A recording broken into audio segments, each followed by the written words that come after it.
શું તમે જાણો છો, એક એવું પવિત્ર વ્રત છે જે માતા પાર્વતીએ પોતે કર્યું હતું. આ વ્રતના પ્રભાવથી તેમને ભગવાન શિવ જેવા સર્વગુણ સંપન્ન પતિ અને ગણેશજી કાર્તિકેય જેવા સંતાનોનું સુખ પ્રાપ્ત થયું. આજે પણ હજારો કુમારિકાઓ અને સ્ત્રીઓ આ વ્રત કરીને પોતાના જીવનમાં સુખ, શાંતિ અને સમૃદ્ધિની પ્રાર્થના કરે છે. જાણો ગૌરી વ્રત અને જયા પાર્વતી વ્રતની દિવ્ય કથા. આ વ્રતો કુમારિકાઓ તથા સૌભાગ્યવતી સ્ત્રીઓ કરે છે. ભગવાન વેદવ્યાસે કુમારિકાઓને આદ્યશક્તિના અંશ તરીકે વંદનીય અને પૂજનીય ગણી છે. 2 વર્ષની કન્યા કુમારિકા, 3 વર્ષની ત્રિમૂર્તિ, 4 વર્ષની કલ્યાણી, 5 વર્ષની રોહિણી, 6 વર્ષની કાલિકા, 7 વર્ષની ચંડિકા, 8 વર્ષની શાંભવી, 9 વર્ષની દુર્ગા અને 10 વર્ષની સુભદ્રા તરીકે પૂજાય છે. આ કુમારિકાઓ આદ્યશક્તિના અંશ સ્વરૂપ માં પાર્વતી, ગૌરીની આરાધના માટે તથા તેમના આશીર્વાદ માટે ગૌરી વ્રત ઉજવે છે. આ વ્રતનો પ્રારંભ અષાઢ સુદ પાંચમથી થાય છે. પરિવારમાં માતા પોતાની કુમારિકા દીકરીને આ વ્રતનો પ્રારંભ કરાવે છે. વાંસની છાબડી કે મોટા કોડિયામાં 5 ધાન્યની વાવણી કરવામાં આવે છે. 5 દિવસ સુધી તેમાં નિયમિત પાણીનું સિંચન થાય છે. 5મા દિવસે આ બીજમાંથી જવારાઓ ઉગે છે. આ જવારાઓ માં ગૌરીના આશીર્વાદથી ઉગ્યા હોવાના ભાવથી આ જવારા ગૌરીમાં જે અપ્રભંજ થતા ગોરમા તરીકે પૂજાય છે. નિત્ય તેમના ઉગવાની શરૂઆતથી 5 દિવસ સુધી અક્ષત, અબિલ, ગુલાલ, કંકુથી પૂજા થાય છે. રૂની માળા પહેરાવવામાં આવે છે. આ દિવસો દરમિયાન વ્રત રાખનારી કુમારિકાઓ ફળફળાદી તથા ડ્રાયફ્રૂટ, સૂકો મેવો ખાઈને ઉપવાસ કરે છે. ગોરમાના ગીતો ગાય છે. બગીચાઓમાં તથા મંદિરોમાં એકઠા થઈ વિવિધ રમતો સાથે સંગીતના તાલે આનંદ માણે છે. બાલિકાઓ માટે આ ગૌરી વ્રત નાની ગૌરીઓ તરીકે ઉજવાય છે. નાની બાલિકાઓમાં જમીનમાંથી ધનધાન્ય કેવી રીતે પ્રગટે છે તેનું ખેતી વિષયક જ્ઞાન પણ પ્રાપ્ત થાય છે. કુમારિકાઓ મોટી થતાં જયા પાર્વતીનું વ્રત કરે છે. આ વ્રતનો પ્રારંભ અષાઢ સુદ 13થી થાય છે. કુમારિકાઓની સાથે સૌભાગ્યવતી સ્ત્રીઓ પણ આ વ્રત કરે છે, જેમાં 5 દિવસ મોડું ખાઈને ઉપવાસ કરવાના હોય છે. વર્તમાનમાં બહેનો અન્ય વ્યવસાયમાં વ્યસ્ત હોય તો પ્રથમ દિવસે અને વ્રતની ઉજવણીના છેલ્લા દિવસે અષાઢ વદ 13 એમ 2 ઉપવાસ કરે તો પણ વ્રત કર્યું ગણાય છે. આ વ્રત દરમિયાન શિવ પાર્વતીની પૂજા થાય છે. શિવ મંદિરો વ્રતી બહેનોથી વ્રતના ગીતો તથા ભજન ધૂનથી ગુંજી ઉઠે છે. કુમારિકાઓ માં પાર્વતીને વ્રત તપથી જેમ શિવજી માં હતા તેમ મનપસંદ વર મેળવવા આ વ્રત કરે છે. સૌભાગ્યવતી બહેનો પતિના સુખ માટે તથા પરિવારમાં સૌની સુખ શાંતિ માટે આ વ્રત કરે છે. વર્ષ દરમિયાન ઘરમાં અન્ન જળના ભંડાર ભરેલા રહે તેવી મનોભાવના સાથે બહેનો આ વ્રત કરે છે. સંતાન પ્રાપ્તિ માટે પણ આ વ્રત લેવામાં આવે છે. આ જયા પાર્વતી વ્રત 3, 5, 7, 10 કે તેથી વધુ વર્ષ બાદ ઉજવાય છે. વ્રતની ઉજવણી વખતે 5 કુમારિકાઓ તથા સૌભાગ્યવતી સ્ત્રીઓને ભોજન કરાવી ભેટ સોગાદ આપવામાં આવે છે. આ વ્રતો સ્ત્રી શક્તિ જાગરણ, સામાજિક સમરસતા તથા ધર્મ સંસ્કાર માટે ઉજવાય છે. વ્રતી નારી શક્તિમાં તપ, ત્યાગ, આત્મસંયમ, સહનશક્તિ, સ્વાસ્થ્ય સભાનતા, સદાચાર, સ્વધર્મનું ગૌરવ વગેરે સદ્ગુણો કેળવાય છે.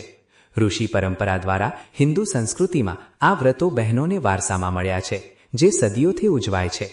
આ વ્રતોની ઉજવણીમાં દેવી સ્વરૂપે માં પાર્વતીનું ચિત્ર ફોટો મૂકવામાં આવે છે. આ ચિત્રમાં માં પાર્વતીને 4 હાથ દર્શાવ્યા છે. ઉપરના એક હાથમાં શિવજી જ્યારે બીજા હાથમાં ગણેશજી દર્શાવ્યા છે. માની નીચેના એક હાથમાં માળા જ્યારે બીજા હાથમાં કમંડળ દર્શાવ્યા છે. પુરાણો તથા શાસ્ત્રોમાં માં પાર્વતીએ આ વ્રત કર્યું હોવાનું પ્રમાણ છે. ત્યારબાદ માં પાર્વતીના આશીર્વાદ પામવા ત્રેતા યુગમાં સીતા માતાએ શ્રીરામ તથા પ્રતાપી પુત્રો સંતાનો માટે તથા પરિવારમાં તથા રાજ્યમાં સુખ શાંતિ અર્થે આ જયા પાર્વતીનું વ્રત કર્યું હોવાનું જાણવા મળે છે. દ્વાપર યુગમાં આ વ્રત માતા કુંતાએ કર્યું હતું. આ પરંપરાને આધારે વર્તમાનમાં પણ આ વ્રતો સ્ત્રીઓ મનાવાંછિત ફળ મેળવવા ઉજવે છે. માં પાર્વતીએ તપશ્ચર્યાથી આ વ્રત લઈને શિવજી જેવા ઉત્તમ સર્વગુણ સંપન્ન પતિ તથા ગણાધિપતિ ગણેશજી સહિત કાર્તિકેય અને પુત્રી ઓખા સહિત ઉત્તમ સંતાનોની પ્રાપ્તિ કરી હોવાનો ઉલ્લેખ શિવપુરાણ તથા શાસ્ત્રોમાં વર્ણવાયો છે. માં પાર્વતીના હાથની માળા એ ભક્તિ તથા જીવનમાં શાંતિ માટેનું પ્રતીક છે. માળાથી ઉપાસના, ઉપવાસ થકી આદ્યશક્તિ તથા શિવ તત્વ પરમાત્માની આરાધના સૂચવ્યા છે. કમંડળ અર્થાત પરિવાર તથા સૃષ્ટિ, અન્ન, જળ, ધન ધાન્યથી ભરપૂર રહે તેવો ભાવ છે. દુષ્કાળ કે અતિવૃષ્ટિ ન થાય તેવો ભાવ છે. 2 હાથ જોડી કરમંડળમાં દેવી દેવતાઓના આશીર્વાદ મળે તેવી ભાવના હોય છે.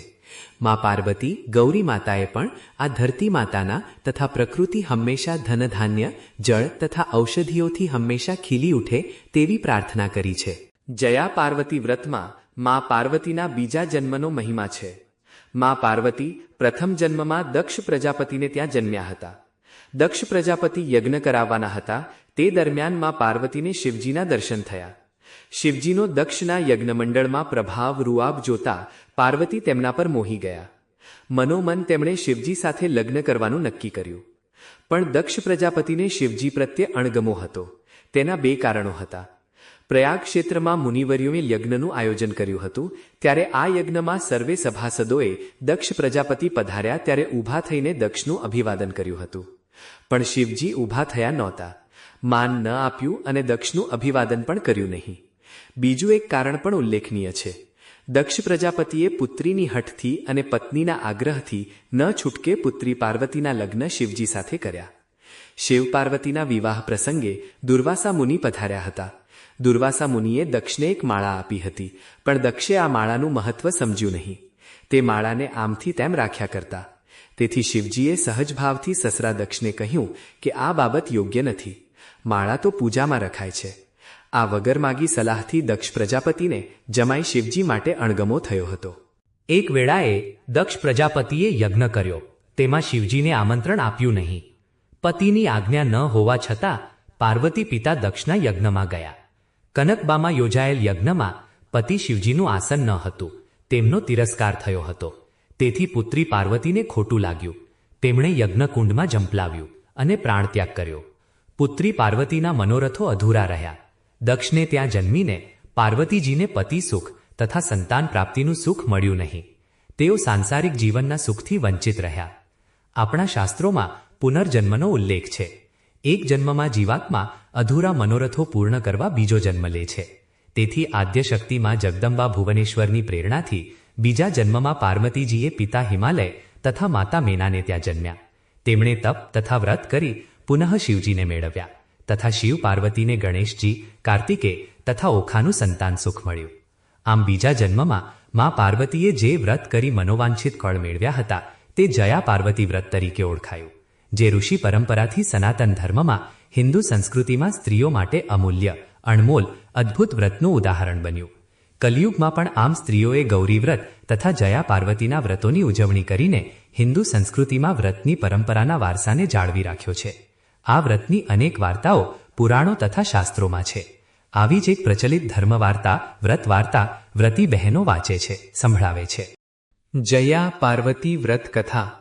કાશીનગરીમાં સદાચારી, સત્વાદી અને સેવાભાવી એક દંપતી રહેતું હતું.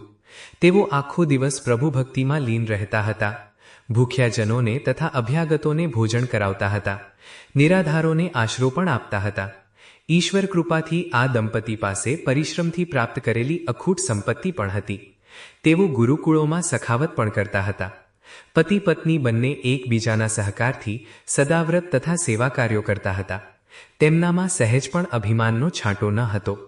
કાશીનગરીના સમગ્ર પંથકમાં આ દંપતીની પ્રસિદ્ધિ ફેલાવા માંડી. દૂર દૂરથી શ્રેષ્ઠીઓ તથા સંત મહાત્માઓ પણ તેમના દર્શને આવવા માંડ્યા. એક વખત મહર્ષિ નારદ મુનિ કાશીનગરીમાં આવ્યા. તેમણે આ ગૃહસ્થીનો મહિમા સાંભળ્યો. તેમને પણ આ ગૃહસ્થીને ત્યાં જવાની પ્રેરણા થઈ. નારદ મુનિ ફરતા ફરતા ત્યાં આવી ચઢ્યા. ગૃહસ્થે તેમને આવકાર આપી ફળફળાદીથી સ્વાગત કર્યું. નારદજી પ્રસન્ન થયા. નારદજીએ પૂછ્યું, કેમ છો, મજામાં ને? ગૃહસ્થીએ કહ્યું, હા મુનિરાજ, આપની કૃપાથી સર્વ વાતે સુખ છે. પણ બોલતા બોલતા તે ખચકાઈ ગયા. નારદજીએ કહ્યું, ખચકાવાની જરૂર નથી. તમારા મનમાં જે હોય તે વિના સંકોચે કહો. હે મુનિરાજ, બીજી કોઈ ઈચ્છા નથી, પણ એક સંતાનની ખોટ છે, જે મારા આ સદાવ્રતને સંભાળે. આમ કહી ગૃહસ્થે મુનિને પ્રણામ કર્યા.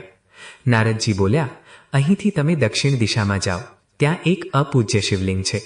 ઘણા વર્ષોથી તેની કોઈ પૂજા કરતું નથી. ત્યાં જઈ તમે શંકર પાર્વતીની શ્રદ્ધાપૂર્વક સેવા પૂજા કરો તો સદાશિવ ભોળાનાથ તમારા પર પ્રસન્ન થશે. તમારી મનોકામના પણ પૂર્ણ થશે.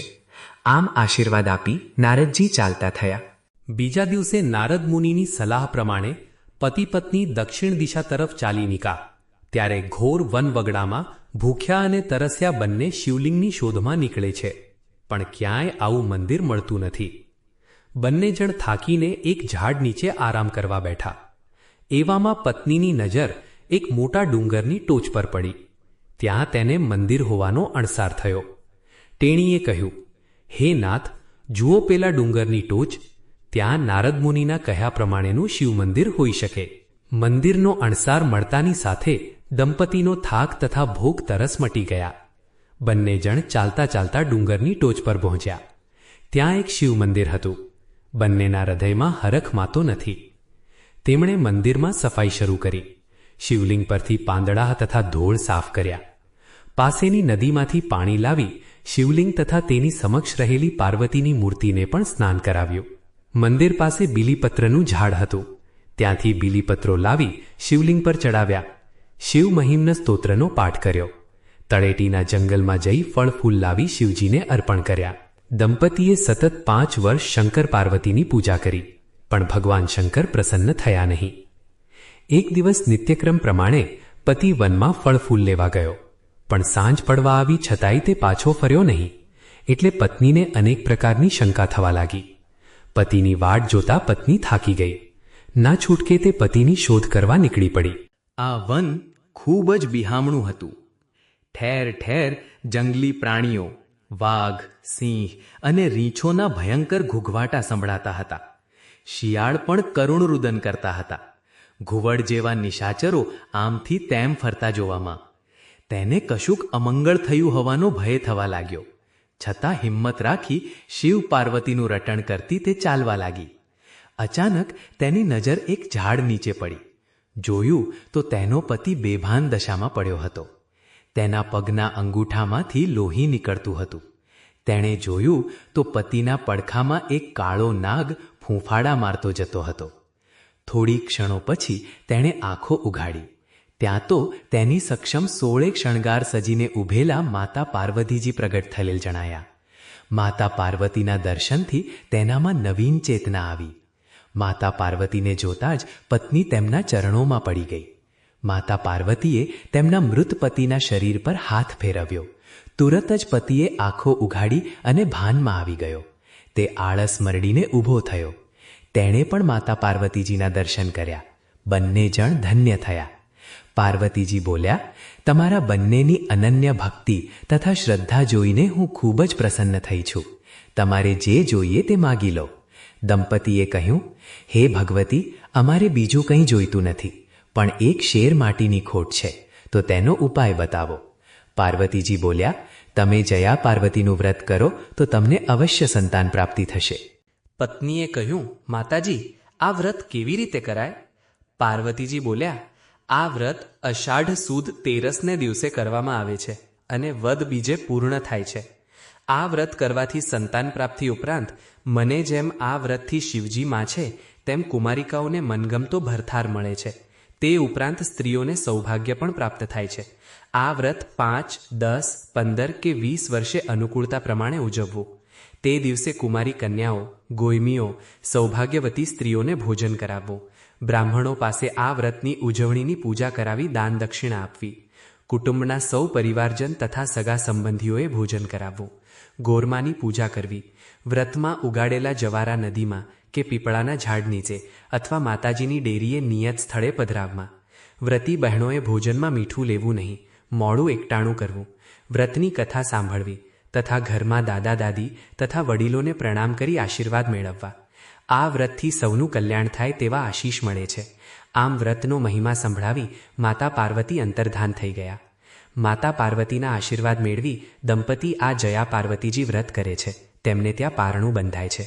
પુનઃ કાશીનગરીમાં સૌ કોઈ આ દંપતીના દર્શને આવે છે અને જયા પાર્વતી વ્રતનો મહિમા જાણે છે. કાશીનગરીમાં પણ કુમારિકાઓ આ વ્રત લે છે. જયા પાર્વતીનું વ્રત જેવી રીતે આ દંપતીને ફોડ્યું તેવી રીતે સૌને પણ ફળે છે. આ વ્રતની કથા સંભળાવનાર તથા સાંભળનારને પણ વ્રત કર્યાનું ફળ મળે છે. શ્રદ્ધાથી કરેલું વ્રત કે કોઈ સેવા કાર્ય વ્યર્થ નથી જતું, તેનું ફળ અવશ્ય મળે છે. જય જયા પાર્વતી માં.